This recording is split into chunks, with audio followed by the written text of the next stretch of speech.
പ്രധാനപ്പെട്ട 3 കാര്യങ്ങളാണ് ഈ ഒരു വീഡിയോയിൽ നിങ്ങളുമായി ഷെയർ ചെയ്യുന്നത്. മൊബൈൽ ആപ്പിലൂടെ ജല അതോറിറ്റി BPL ഗുണഭോക്താവ് ആകാനും നിലവിലെ BPL ഗുണഭോക്താക്കൾക്ക് പുതുക്കുവാനും ഒരു ഓൺലൈനിലൂടെ സൗകര്യം ഒരുക്കിയിരിക്കുകയാണ് വാട്ടർ അതോറിറ്റി. ജനുവരി ആദ്യവാരം പോർട്ടൽ പൂർണ്ണമായിട്ടും സജീവമായി തുറക്കും. അപ്പോൾ എല്ലാവരും ആദ്യം തന്നെ ഈ ഒരു വീഡിയോ ലൈക്ക് ചെയ്തു വെക്കുക, എങ്കിൽ കൂടുതൽ ആളുകളിലേക്ക് ഈ ഒരു വീഡിയോ എത്തിച്ചേരുന്നതായിരിക്കും. ചാനൽ ഇതുവരെ സബ്സ്ക്രൈബ് ചെയ്യാനും ആ ബെൽ നോട്ടിഫിക്കേഷനിൽ ഓൾ എന്ന ഓപ്ഷൻ എനേബിൾ ചെയ്യുവാനും മറക്കരുത്. ലിങ്ക് ഞാൻ ഡിസ്ക്രിപ്ഷനിൽ നൽകിയിട്ടുണ്ട്. ജല അതോറിറ്റി പ്രതിമാസം 15 കിലോ ലിറ്ററിന് താഴെ ഉപയോഗമുള്ള BPL ഗുണഭോക്താക്കൾക്ക് സൗജന്യമായ ജലം നൽകുന്നതിന് എല്ലാ വർഷവും ജനുവരി 31 മുൻപ് ആനുകൂല്യത്തിന് അപേക്ഷ പുതുക്കണം. ഈ വിവരങ്ങൾ സിവിൽ സപ്ലൈസ് വെബ്സൈറ്റിലെ വിവരങ്ങളായി താരതമ്യം ചെയ്ത് അനർഹമായവർക്കാണ് ആനുകൂല്യം നൽകുന്നത്. അപേക്ഷിച്ച ഗുണഭോക്താക്കളിൽ പ്രവർത്തനരഹിതമായ മീറ്റർ ഉള്ളവർ, വാട്ടർ ചാർജ് കുടിശ്ശികയുള്ളവർ, BPL സ്റ്റാറ്റസിലേക്ക് മാറിയവർ എന്നീ ഗണത്തിൽപ്പെടുന്നവർക്ക് രജിസ്റ്റർ ചെയ്ത മൊബൈൽ നമ്പറിലൂടെ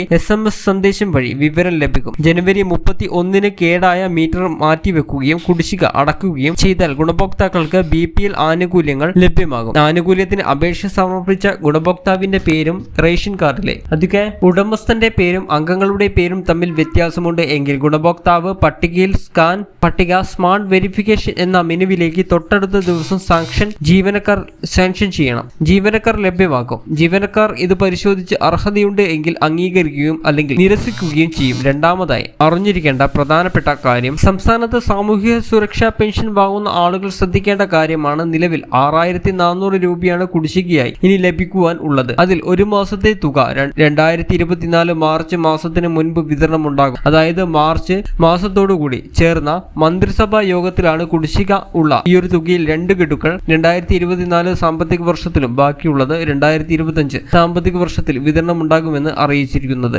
അതിന്റെ പശ്ചാത്തലത്തിൽ ഒരു ഗഡു വിതരണം നടത്തി, ഒരു ഗഡു ബാക്കിയുണ്ട്. ബാക്കിയുള്ള 3 ഗഡുക്കളുടെ വിതരണം 2025 സാമ്പത്തിക വർഷത്തിൽ ആയിരിക്കും ഉണ്ടാവുക. ഈ രീതിയിലാണ് കുടിശ്ശികയുടെ പെൻഷൻ വിതരണം സർക്കാർ ഒരുക്കിയിരിക്കുന്നത്. അടുത്തതായി അറിഞ്ഞിരിക്കേണ്ടത്, അനർഹമായി ക്ഷേമ പെൻഷൻ വാങ്ങുന്ന ഒരുപാട് സർക്കാർ ഉദ്യോഗസ്ഥർക്ക് എതിരെ നടപടികൾ എടുക്കുകയാണ് ഇപ്പോൾ സർക്കാർ. ഈ ഒരു പശ്ചാത്തലത്തിൽ തന്നെ 2025 തുടക്കം തന്നെ കർശനമായിട്ടുള്ള പെൻഷൻ പരിശോധനകൾ ഉണ്ടാകും ഏർപ്പെടുത്തുവാനാണ് സർക്കാരിന്റെ നിർദ്ദേശം. ഇപ്പോൾ പെൻഷൻ വാങ്ങുന്ന ഒരുപാട് ആളുകൾ, അനർഹമായിട്ട് ഒരുപാട് ആളുകൾ പെൻഷൻ വാങ്ങുന്നുണ്ട്.